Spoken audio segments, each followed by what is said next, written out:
All right. Moodslingers. Yeah, we back. Yes, sir. We are back in the building. This is D Divine for your mind. Wyze not. We got my homie here, fourth member of the Moodslingerz, man, Kage. Kage Holmes in the building. Yes, sir. No doubt. Yo, here's an interesting question I get all the time.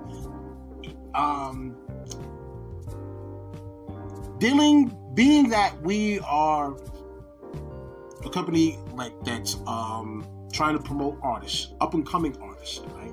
You always get those artists, they just winging it when they're trying to start their career. You know, they're coming out of pocket, they're going to the studio, paying for studio time, paying for the equipment, having to pay all these different ways. So like when you just coming out your pocket versus maybe if there was some kind of way you could leverage your finances, what do you think? What I want to ask? What do you think is some of the best way that an artist can go about that process? You know what's crazy?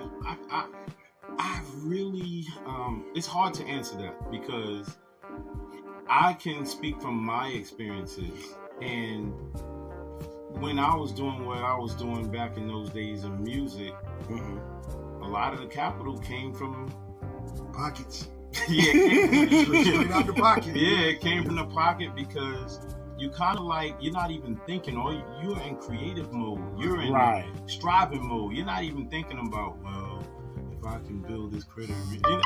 Your mind is nowhere near there. Right. You're thinking with what, the left brain or the right, whatever brain, side of the brain that is. So the advice I would give anyone who's serious today is maybe just get with the manager. Management. Yeah. You took the words out of my mouth. But here's the thing. Management in that stage is very key because they're the people that really are going to steer you financially. Well, here's the thing. If you just, like you said, nobody knows you. And like you said, you're just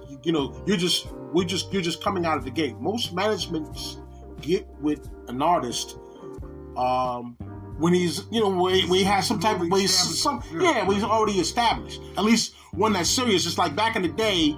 Well, that's the thing though. These youngsters now have more of an opportunity to do that because they have the internet. You know what I'm saying? They're able to touch a lot more places than we were knocking on doors and sliding tapes. You know what I mean? Right. So yeah. There's old heads in the building. Yeah, so they're able to get these numbers and all of that stuff where, is the management can see before they even step into it. Okay, well, he's got these amount of followers, and he can gear. Right. His he can work with the artists. Is what I'm saying. Yeah, and potential's always there. Yeah. Like when Wyze, so how Wyze and I met was Wyze was our manager. It was me, and rest in peace to my man Tyrone Rainey. But and Rashawn X. Big ups to Rashawn X. Rashawn X, what's going on? But Rashawn X introduced us to Wyze, and Wyze saw the potential in us. So what I'm saying is, sometimes it's that aspect of it too, where you can have a manager that says, I see a lot of potential in this person, and they may not have the followers or the views at that time, but the management can. I don't think that has really changed. But in terms of getting their stuff off the ground in a financial sense, I think management will be the best route. Make sure you get a manager or management that kind of understands that and will. Also somebody that you can trust, because we've seen where a lot of managers don't do right by their artists when they hook up these contracts. They basically have these artists sign the contract, and it's like, okay, now they put the album out. The album does all these stupendous numbers, but the artists don't end up with anything. Right. Like in the case of the girl make the stallion. Anything you got to do your due diligence. You know what I'm saying? But when that's the whole thing. And this is a business at the end of the day, so you can't operate off emotion and feelings. You know what I'm saying? This is business. Now, so you got to make sure that your business is in order. You know what I mean? Even as an artist, how... The pros and cons of that? when you trying to get out the projects, when you trying to get your mom out the projects, is you have, maybe you might, your situation where you might have kids and you trying to put food in their mouth and stuff like that. A lot of times, this manager is gonna paint this picture for you like, yo, what you gotta do, get with us, we gonna get you out of here. Most of these artists, we all, we've all seen that. We've all seen where, they might initially get them out the hood, but when they look over what they was entitled to, that again goes back to due diligence. If it sounds too good to be true, 9 times out of 10 it is. You know what I mean? So you better get to reading and get somebody that can read. Right. Yeah. You know what I mean? Yeah. I can say that there was I was offered a contract at back in the day when I was doing my thing. I was offered a contract. Oh yeah, I remember. At Freeze Records. For those who don't know, that was Jay-Z's first label before he went to Def Jam, and it was a compilation. There was a song that we felt that was supposed to be this big song. It was going to be the next biggest thing. We was handing out our demos and doing it. So there was a brother that wanted to put the song on the compilation. What ended up happening was, long story short, they only offered me and my partner at the time, shout out to Spectacular, they only offered us $700 for that song to be on their compilation. I said no. Following a good friend of mine who was trying to help me with the whole process of business, he was like, yo, don't do it. Don't put your song out there. Long story short, again, that compilation didn't go anywhere. Nobody never heard of the compilation. They only took like a 2-page ad in Source Magazine. Like, there wasn't no release of one of the songs, so nothing happened out of that. So it was good in that sense. A lot of people were just like, oh no, man, you finally got your contract, you getting signed, go ahead and do it. And I was like, nope. I don't know, man. I kind of see it a little differently, man.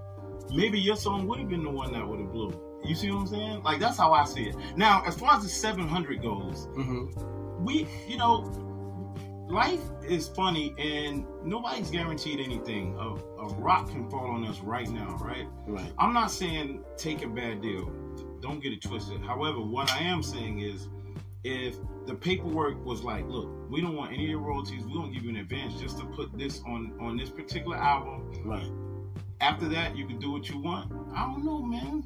Because I remember when I first heard you Inspect, and one of the things I would love to say about you, D Divine, is you had the dopest voice to me. Like, your voice was fucking dope. I was like, yo. So, because I was a fan of all the Shadowrunners, man. And while I'm at it, shout out to Spectacular. Shout out to Amari. Spectacular, Amari. The Renaissance. Yes. Red, right? Yep. Yes. Red. Just shout outs. And DJ Shot Kim and all of them. Mike Irvin. Mike Irvin. Yeah. Irvin. Wow. So I was a fan of you guys, and your voice was so dope. So I don't know, man. Well, see, my thing is that, like, okay, so I had a good friend of mine who I was roommates with. His shout out to Lamel Watson. Lamel was worked exclusively in the music industry for a long time, so there were certain things he was telling me to look for, so far as language, so far as what they're talking about, so far as what they was offering.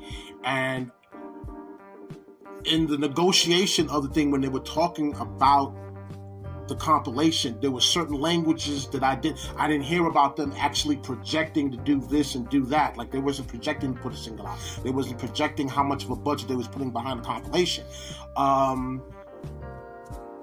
They did, like, when you talk about potential, back in those days, in the 90s, those record companies, they were just handing out all type of stupendous money to artists just on the strength of, oh, he got the potential. Yeah. Wasn't about the talent. Yeah. They were just like, yo, let's take a chance on him. Boom. A lot of those artists, if they flopped or whatever, they just wrote it off. It was a tax write-off for the company. Didn't matter. So, like I said, I wasn't hearing any of that. I was like, okay, we're going to take you guys. If this compilation does good, this is going to take all you guys to the next level. That's what I didn't hear that at all. It was just, hey, we're going to put this out. Yeah. Here. That right there is a good example of proper management. Because had he had a proper manager, maybe they would have had the resources to maybe hire a lawyer, because retainers back then, they were like $1,500